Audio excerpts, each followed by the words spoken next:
Good morning बच्चों। कल हम लोग पढ़ रहे थे मोर की कहानी। ये जो लेसन है ये कंप्लीट नहीं हुआ था, आज मैं इसे मुकम्मल करूँगा।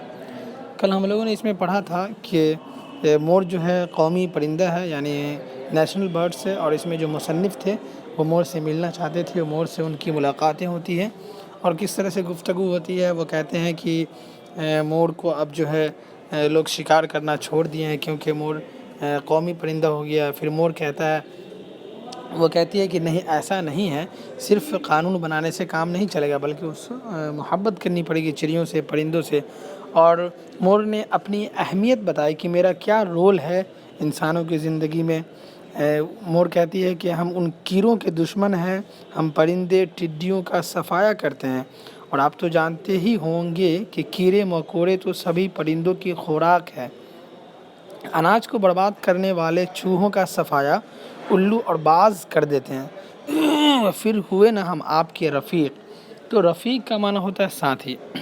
फिर मुसन्निफ़ कहते हैं कि मैंने सोचा था कि मैं कुछ तो कहूँ, इसलिए मैंने कहा, लेकिन तोते और दूसरे परिंदे खेतों और बागों का नुकसान भी तो करते हैं। इस बात पे मोर कहता है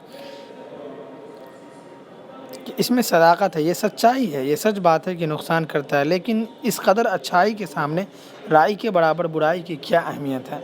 वैसे हम उन्हें समझाने की कोशिश कर रहे हैं।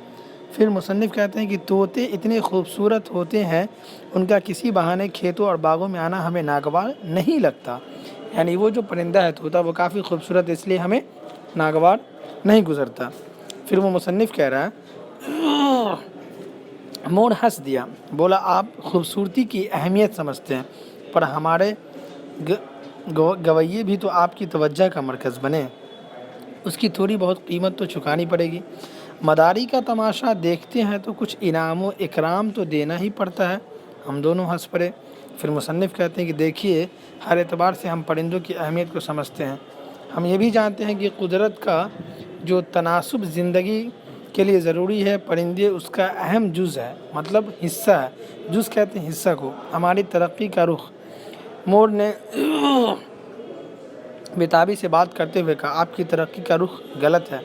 आप जो जरासीम कश दवाएं फसलों पर बेरहमी से छिड़कते हैं, उनसे कीड़े कम, परिंदे ज़्यादा मरते हैं। पौधों में आपके हाथ से डाला गया ये जहर आपके अंदर भी पहुंचता है। आप तरक्की और जदीद ज़राअत के नाम पर चारों तरफ बर्बादी को दावत दे रहे हैं। मोर कहता, फिर क्या, हरियाली बढ़ाइए, पेड़ों की अंधी कटाई बंद कीजिए, जहरीली कीमियाई दवाओं का बेअक्ली से इस्तेमाल बंद कीजिए।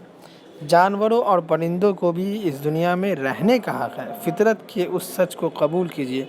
फिर मुसन्निफ़ कहते हैं, मैं आपकी बात में ज़्यादा से ज़्यादा लोगों तक पहुंचाने की कोशिश करूंगा, ख़ालिस तौर पर बच्चों तक। फिर मोर कहता है कि हाँ, बच्चों से शुरू कीजिए, उनके मन में बेपनाह मोहब्बत होती है।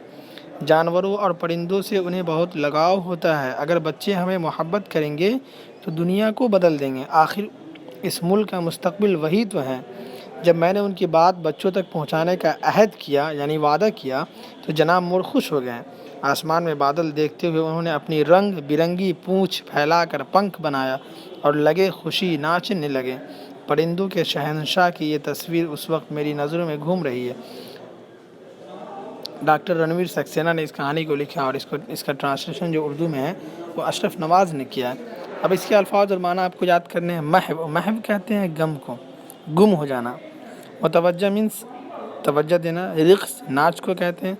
तसव्वुर सोच, ज़राअत खेती। नागवार गुजरना मीन्स बुरा लगना। इत्तला ख़बर को कहते हैं। एज़ाज़ मीन्स इनाम। फजूल मतलब बेकार। तफरीक फ़र्क कायम करना। सदाकत मीन्स सच्चाई। जरासीम कश मीन्स कीड़ों का ख़ात्मा करने वाला। क़ारीन मतलब पढ़ने वाले। नायाब तोहफ़ा कीमती तोहफ़ा। आबादकारी मीन्स बस्तियाँ आबाद करना। काश्तकार किसान को कहते हैं। राई के बराबर मीन्स बहुत मामूली। अहद फैसला को कहते हैं। शुक्रिया।